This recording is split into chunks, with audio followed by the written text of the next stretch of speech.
Cypress Fairbanks Independent School District presents Effective Strategies We Can Use with O.D.D Students on Demand, Part 1. The information I'm about to share with you came from the 2 books you see on your screen.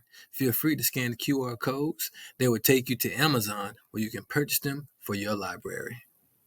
Let's start off by imagining that we're taking a road trip.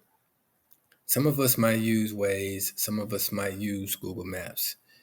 Either way, we kind of rely on the GPS to tell us or give us the directions to get us to where we're going.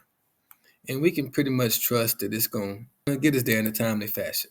You may go off track a little bit, but the GPS is always going to get you back on track and keep you going in the right direction of where you're headed. This type of driving is normal. Now think of yourself as a person with a lot of mental stubbornness. Let's say the GPS says take a left, and instead of taking a left, you go right. When it says take a turn, you keep going forward.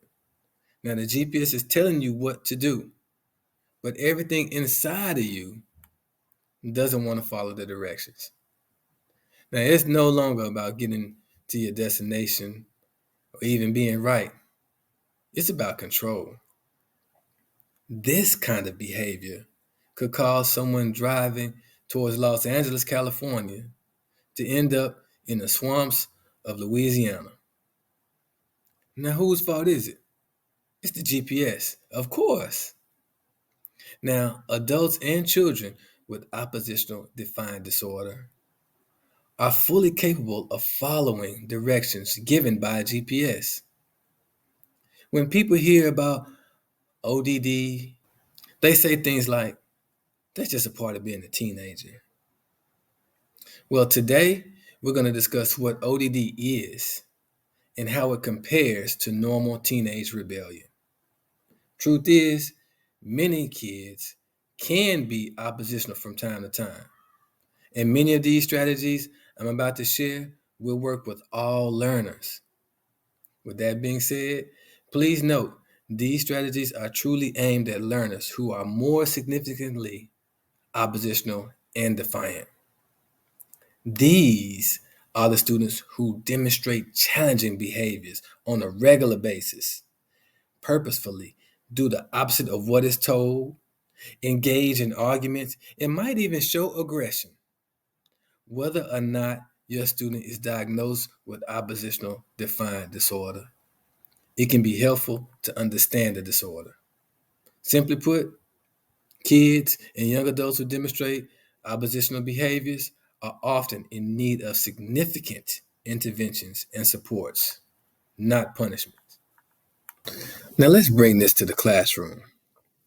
What is O.D.D? Oppositional defiant disorder is a disruptive behavior disorder that disrupts others around them.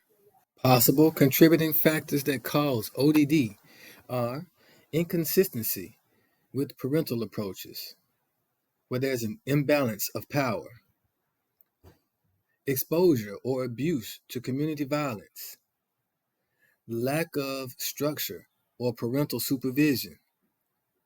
O.D.D can be caused by a combination of biological, psychological, and social factors. Researchers are coming up with new ideas and findings every day, and we'll discuss one from Texas a little later in this presentation. Good question. What does O.D.D look like? Well, it could look like this. I know you've seen these faces before. Some of these kids are the ones who argue with adults or simply refuse to do what an adult is asking them to do, or follow school rules, or easily gets upset or annoyed, blames others for their own mistakes. Please keep in mind that any kid can act out from time to time, but children with O.D.D show a constant pattern of hostility and defiance. And it's usually aimed at people in authority, like teachers and parents. Their behavior interferes with the learning environment and school activities. Any of this sound familiar? They argue about everything. They challenge me on everything. They are rude in the way they ask questions. If they don't like what I say, they will not do it. Well, let me introduce you to my auntie Ruby K.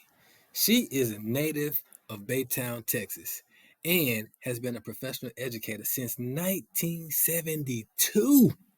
She has been an elementary school principal, a consultant, and a central office administrator.